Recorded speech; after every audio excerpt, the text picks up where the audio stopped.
अस्सलामुअलैकुम, क्या हाल है आप सबका। आई प्रिज्यूम सब बिल्कुल ठीक ठाक होंगे। और ये नाश्ते का टाइम है और नाश्ता हमने ऑर्डर किया है बाहर से। और ये नाश्ता मुझे ऑर्डर करके मिला है रिश्वत के तौर पे मेरे हस्बैंड की तरफ से। तो रात को कुछ ऐसा हुआ था जिसकी वजह से मेरा मूड बहुत ही ज़्यादा ऑफ था। तो जब मैं सुबह उठी तो उन्होंने कहा अच्छा अब तुम नाश्ता ना बनाओ तो हम बाहर से ऑर्डर कर लेते हैं।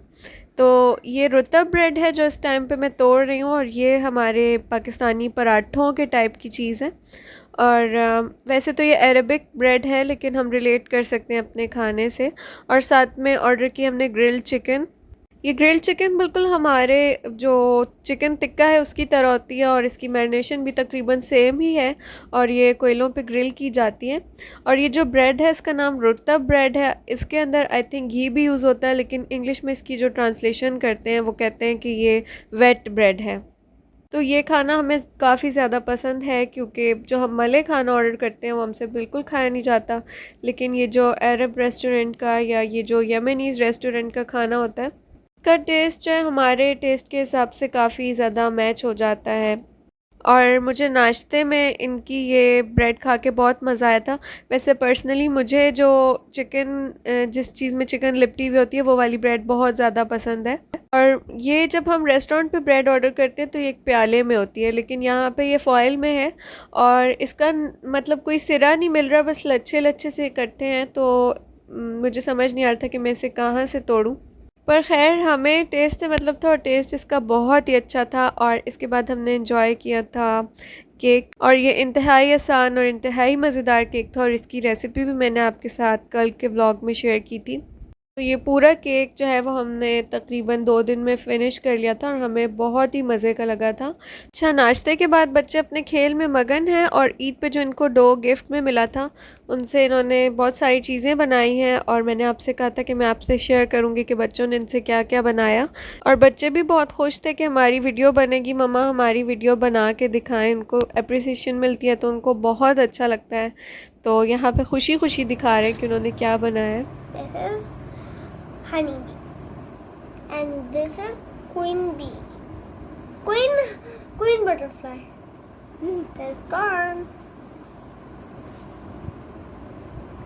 and the rabbit has a big bag and a carrot, and she has a lot of six packs. This is snail, and this is her ears. And this is beans. This is King Octopus Sea Master.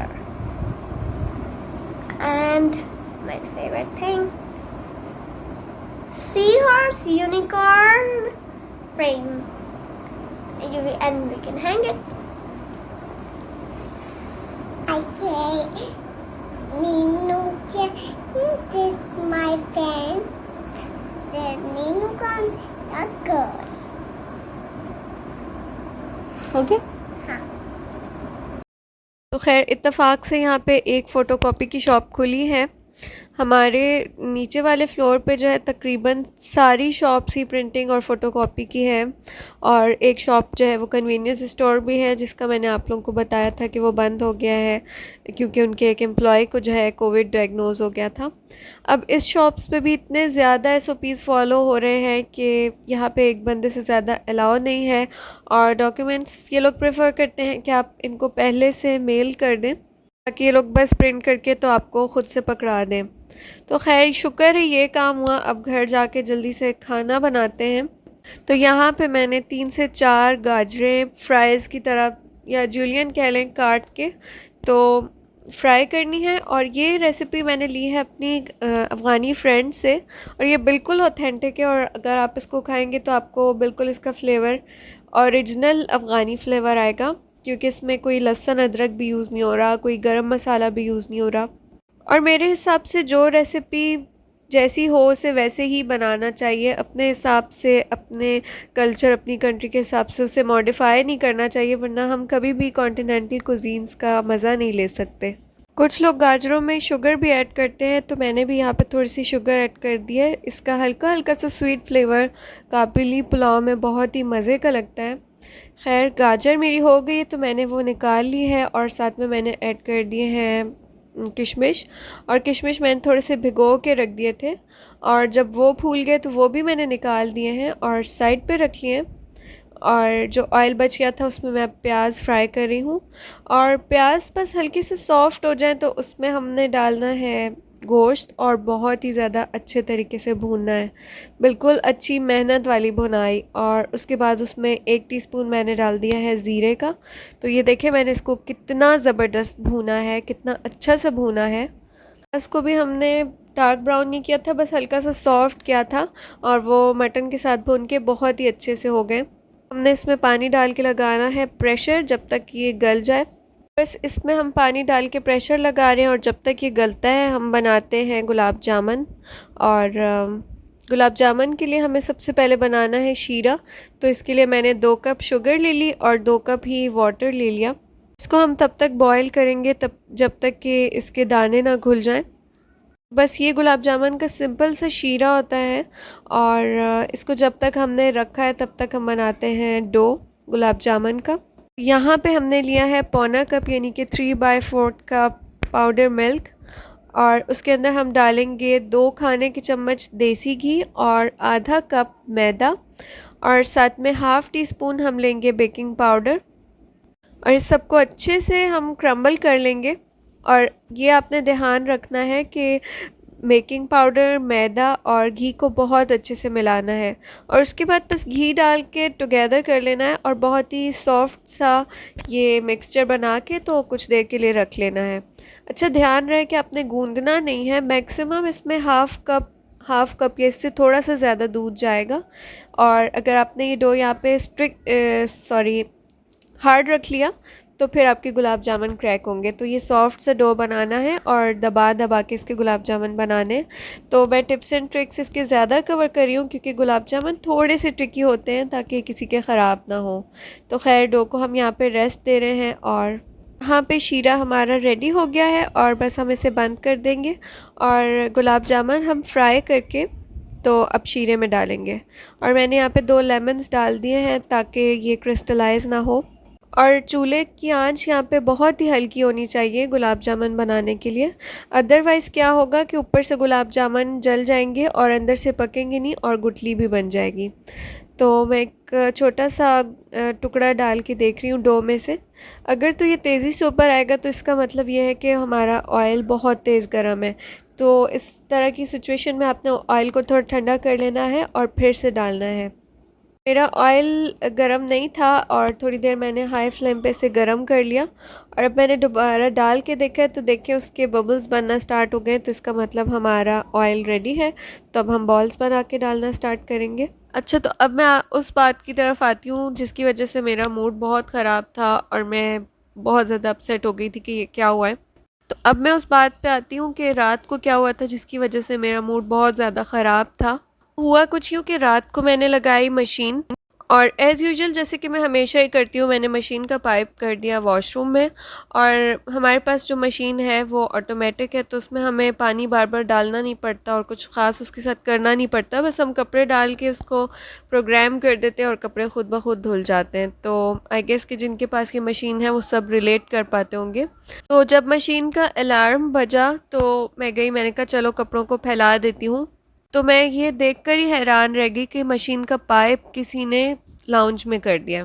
तो आपने notice किया होगा मेरी videos में कि lounge के अंदर मैंने बहुत ही मोटा वाला टर्किश कारपेट डाला हुआ है, और आप सोच सकते हैं जब सारा पानी मशीन का जो आउटलेट है वो लाउंज के अंदर खुल गया है तो हमारा क्या हाल हुआ होगा।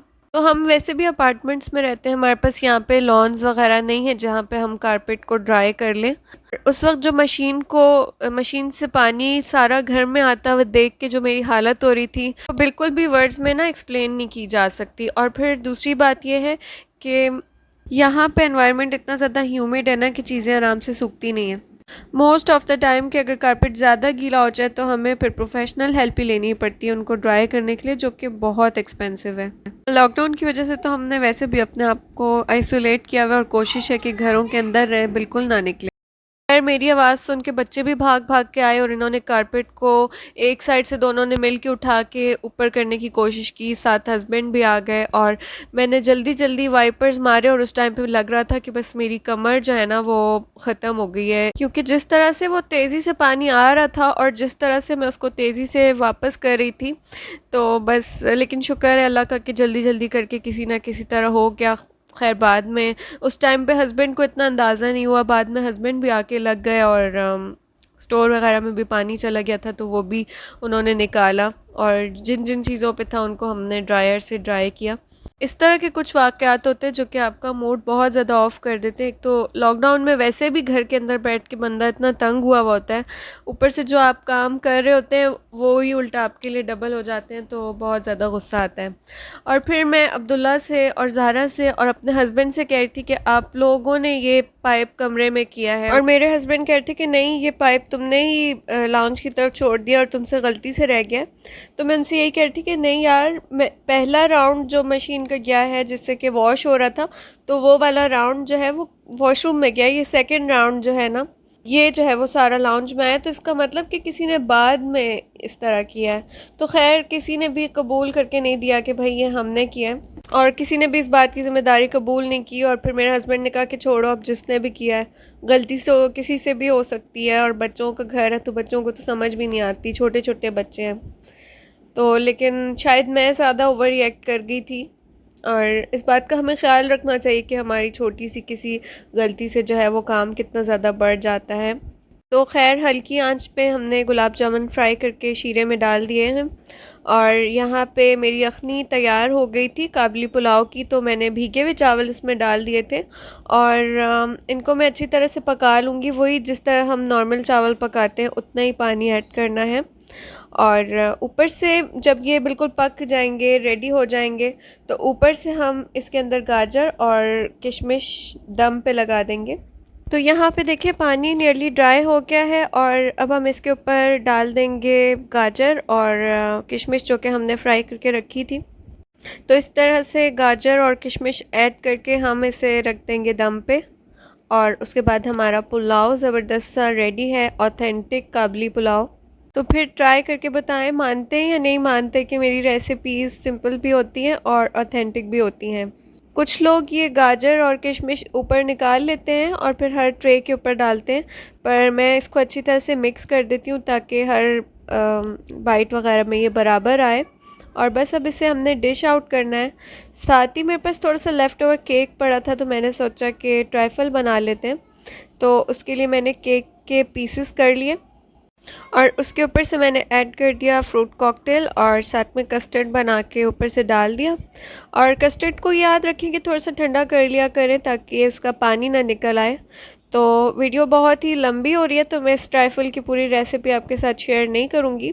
तो बस ये था हमारा आज का मेन्यू, जिसमें कि थे ज़बरदस्त से काबली राइस यानी कि काबली पुलाव, और साथ में हमारे पास थे गुलाब जामुन, उसको मैंने कोकोनट कोट करके रख लिया था, और साथ में मैंने ट्राइफल बना के फ्रिज में रख दिया था ताकि अगर किसी टाइम पे भूख लगे तो हम आराम से निकाल के खा लें।